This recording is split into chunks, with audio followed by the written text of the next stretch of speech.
Kanan here from Fiction Atlas Press, bringing you another indie connection. Today I'm going to be telling you about some indie books that you might enjoy if you're a fan of Ryan Grodin's Invictus. The first book I have for you is called Time Trap by Micah Cada. Rayan wakes up in a strange place called Albuquerque with no memory of how she landed in a desert where she's captured. While the authorities search for a way to identify her, she's sent to an unusual institution where she's shocked to see paper. When a power inside her manifests unexpectedly, she opens a portal, sending her and two unlikely sidekicks to a place harboring a deadly secret that can destroy this world and the future. All she wants is to regain her memory and go home. The only person who can help her is an elite fighter of the future who is trapped in a fantastical world where killing the enemy and surviving is all that matters. With one impulsive action to save a child, she proves she's his enemy. The second book I have for you is called Skip by Perrin Breyer. A mysterious clock controls time. What happens when it breaks? The clock tower is the center of the town of time. It counts down the hours, minutes, and seconds of every passing day. Unbeknownst to the local inhabitants, it is at the center of a great deal more than that. It is the center of the universe and controls time itself. But it is old and beginning to break, setting the world's inhabitants skipping forward and back through time. 17-year-old Jera Withnos, betrothed to marry a powerful lord, runs to escape her responsibilities and pursue her dream of traveling the world. Hot on her heels is her betrothed, moving heaven and earth to find her before the wedding day.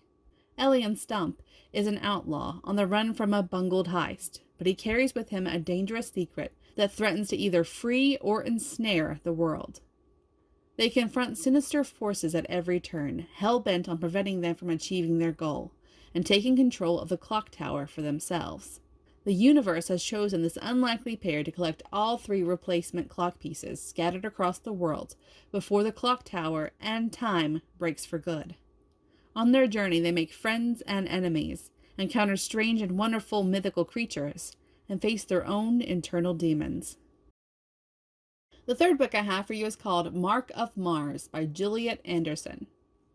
When Jenna joined the elite Macvale Institute, she never dreamt she and her fellow students would be sent back in time to study in ancient Rome.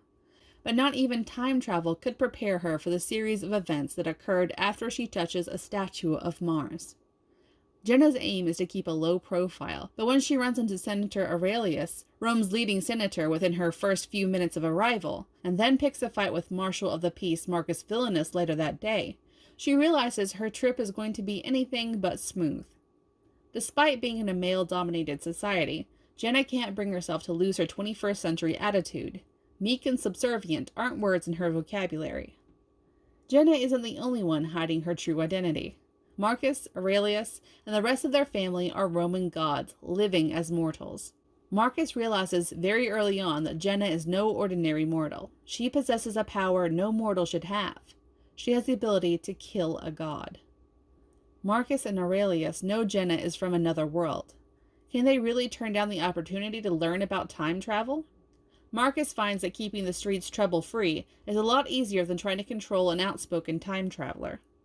With lots of sword fighting, horse racing, heated arguments, sibling rivalry, and an assassination plot to foil, life is anything but dull for Jenna and Marcus. Then there's the small matter of her troublesome birthmark. And the last book I have for you is called 7 Rules of Time Travel by Roy Huff. What if you could rewrite the past? Quinn Black is having the worst day ever, over and over again. The same car blocking his driveway, the same horrific accident he witnesses, the same cop that keeps preventing him from saving his boss from dying in it, and the same memory of a girl from his past that gets sharper each time. Then he realizes he has the power to travel through time and change the future. With infinite opportunities to alter the past, the possibilities are endless. Could he prevent terrorist attacks, natural disasters, the death of friends, or even go back in time and say the right thing to the girl who haunts his dreams? Unfortunately, the rules of time travel are more complicated than he imagined, and before long, Quinn is thrust into the greatest race in human history. His actions can either save the world or destroy it, and now the man who could turn back the clock is running out of time. Okay, that's all for me this week. I'll see you next week on Indie Connection. Bye.